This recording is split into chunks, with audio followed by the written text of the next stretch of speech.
Voici Pierre-Emmanuel Barré. Salut Nagui, salut. Salut tout le monde, attendez, j'ai une blague. Est-ce que vous savez ce que c'est un chat qui descend d'une montagne sur une mobilette en mangeant de la bouillabaisse? Non? Eh ben moi non plus, mais on s'en fout. C'est une blague pour les fans de Macron. Les mecs qui vont voter pour un candidat sans programme, je suis sûr qu'ils sont capables de rigoler à une blague sans chute.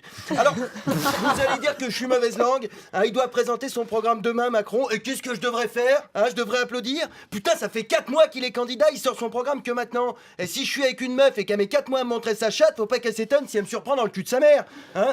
D'ailleurs, si ça se trouve, à l'origine, Macron, il voulait se taper la fille de Brigitte. Non, mais on est tous d'accord, la logique, c'est d'abord de rédiger un programme et après, s'il est bien, tu te présentes aux élections pour le défendre. Ça donne quoi, Macron à la piscine?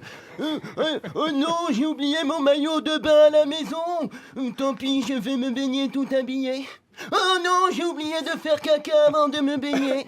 Tant pis. Non, et c'est pas 500 signatures d'élus qu'il faudrait pour être candidat à la présidentielle.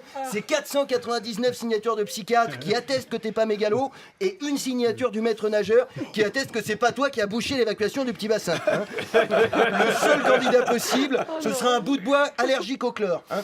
Pour l'instant, la seule proposition de Macron, c'est culpabiliser les chômeurs en disant l'emploi, c'est la dignité et en prenant le retour au travail. Mais va sucer Pierre Gattaz. La dignité, c'est quand t'es pas Emmanuel Macron, c'est tout. Hein, parce que c'est sûr, c'est quand même vachement plus facile de retourner au travail quand ton taf, c'est de te faire servir des cafés dans un bureau chez Rothschild ou à Bercy.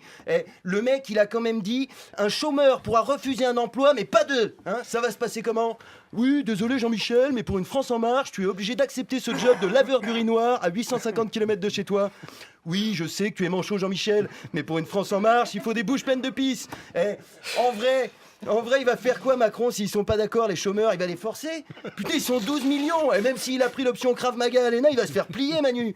Au secours, je me fais attaquer par des chômeurs. J'ai peur. Oh non, j'ai fait pipi dans mon caca de tout à l'heure.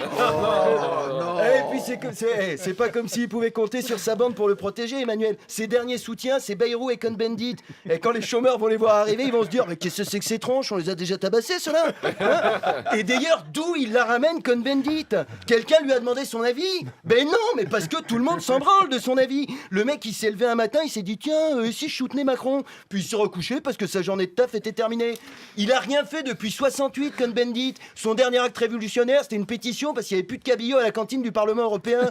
On dirait qu'il a ramassé tous les pavés qu'il a achetés sur les CRS en 68 pour construire un mur infranchissable entre lui et l'utilité. Hein, on l'appelle encore Dany le Rouge, mais c'est juste parce qu'il a pris un coup de soleil aux Maldives le week-end dernier.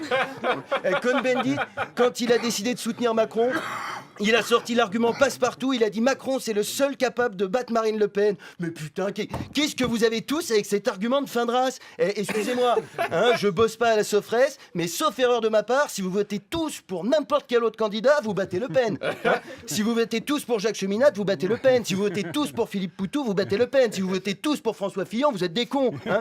Et puis si ce que vous cherchez, c'est juste un fils de pute en costard capable de battre Le Pen, vous faites pas chier à aller voter, filez-moi une batte de baseball, un costard, et je vous libère votre dimanche 22 avril. De toute façon, je suis dispo, j'avais rien de prévu. Merci de m'avoir écouté. France Inter, Nagui, la bande originale. On est en plein dans l'idolâtrie des figures politiques comme dans la pièce. Hein. Ça, On y est, hein.